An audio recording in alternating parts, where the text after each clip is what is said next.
एक अकेली लड़की ने एक 10 साल के लड़के को अपने घर में पनाह दी। उसका नाम अली रखा। उसे बातें करती थी, उसे अपना दोस्त बनाया था। लेकिन एक दिन उस लड़के ने उसके साथ कुछ ऐसा किया कि कुछ महीनों बाद लड़की के पेट में एक बच्चा पलने लगा। गांव वाले हंसे, ताना मारा, लेकिन उसके पास कोई जवाब नहीं था, क्योंकि उसने कभी किसी इंसान का स्पर्श तक नहीं किया था। क्या यह सचमुच उसी लड़के का बच्चा था? इस रहस्य को जानने के लिए पूरी कहानी सुनिए।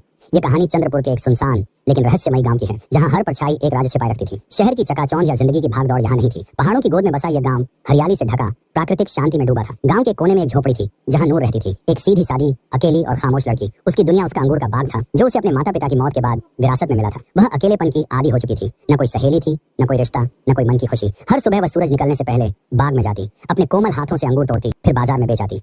नूर के बारे में गांव में एक ही बात मशहूर थी, वह अंगूरों वाली लड़की है। हमेशा अकेली रहती है, लेकिन उसके अंगूर बहुत मीठे हैं।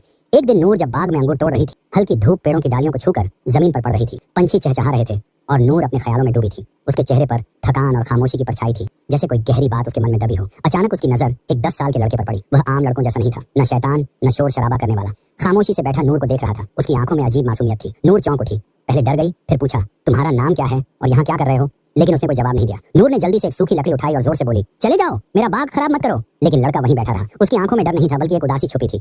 नूर उसे देखकर थोड़ी नरम पड़ गई। पास जाने के साथ ही उसकी हिम्मत कम होने लगी। लड़का कोई हरकत नहीं कर रहा था, बस आंखें झुका ली। कुछ देर खामोश रहने के बाद नूर धीरे से बोली, ठीक है, लेकिन नुकसान मत करना। उस दिन लड़का भागा नहीं, वह जगह से उठकर एक कोने में बैठ गया और नूर अपनी टोकरी भरने लगी। अगले दिन जब वह बाग में लौटी तो वह लड़का उसी जगह बैठा था। इस बार वह हैरान हुई, मगर डरी नहीं। तुम फिर आ गए? लड़के ने सिर हिलाया। नूर के होंठों पर हल्की सी मुस्कान फैल गई। उसने हाथों में कुछ अंगूर लिए और धीरे से उसके पास रख दिए। लड़का खामोशी से अंगूर लेकर खाने लगा। दिन गुजरते गए। रोज नूर बाग में आती, काम करती और लड़का वहां रहता। वह शैतानी नहीं करता, बल्कि मदद करता। पेड़ से अंगूर तोड़कर नीचे गिराता। कभी कभी नूर के सामने हाथ फैलाकर बैठ जाता, जैसे कह रहा हो, आज का इनाम कहाँ है? नूर लड़के की आदी हो गई।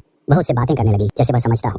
काश मेरी माँ होती, उसकी तरह तुम भी शांत स्वभाव के हो। लड़का सब सुनता, आंखों से जवाब देता, कभी सिर हिलाता, कभी आह भरता। नूर उसके साथ सुकून महसूस करने लगी। कुछ हफ्तों बाद एक दिन बारिश शुरू हो गई। नूर दौड़कर अपनी झोपड़ी की तरफ जा रही थी। अचानक पीछे मुड़कर देखा तो लड़का बाग में भीग रहा था। उसी पर उसका दिल टूट गया। वह दौड़कर वापस गई और बोली, मेरे साथ क्यों नहीं आए? लड़का गीली आंखों से उसकी तरफ देखा, जैसे उसके वजूद में कोई राज छिपा हो। नूर ने उसका हाथ पकड़ा और बोली, चलो मेरे साथ घर चलो, तुम अब अकेले नहीं रहोगे। लड़के ने खामोशी से उसकी बात मान ली। अब नूर की झोपड़ी में अकेलापन नहीं था। लड़का उसके साथ रहता, कोने में बैठा रहता। रात को नूर की कहानियां सुनता। वह उसे अली कहकर बुलाती, अली खाने आ जाओ, खाना तैयार है। अली चलो बाजार अंगूर बेचने। गांव वाले हैरान होते, कोई हंसता, कोई फुसफुसाता, ये लड़की पागल हो गई है, एक लड़के को घर ले आई है। लेकिन उनकी बातों का कोई असर नहीं पड़ता नूर पर। वह अपनी दुनिया में खुश थी, जहां अली, बाग और दिल का सुकून था। एक रात नूर अपने बिस्तर पर लेटी थी। बाहर ठंडी हवा चल रही थी, अंदर मिट्टी का दिया जल रहा था। अली कोने में बैठा उसे देख रहा था। उसकी आंखें नम थी, जैसे कोई रहस्य छिपा हो। नूर बड़बड़ाई, तुम मेरे साथ रहोगे, है ना, हमेशा?